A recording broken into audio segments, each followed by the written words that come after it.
Hey guys, I had an idea.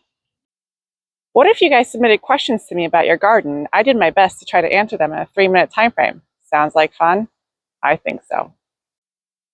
So my first question comes to me from Lily from Northern New Jersey, and she writes, "Hi Monica, I would love to see a layout focusing on native plants and how you keep them under control. My asters went crazy and I had to pull so many this year."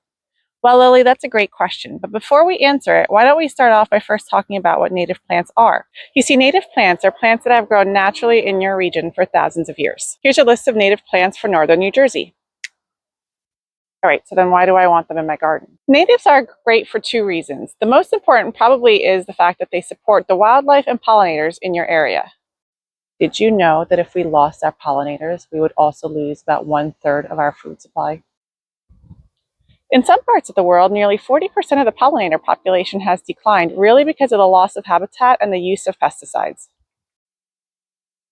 And the other reason you want natives in your garden is because of how easily they naturalize. Which brings me to your question, Lily. How do you keep them under control?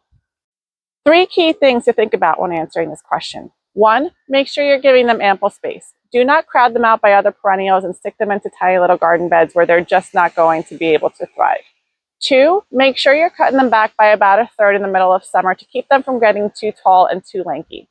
And three, make sure that every 2 to 3 years you're splitting them at the root ball. This way you can divide them up and spread them throughout your garden bed or even give them to your friends.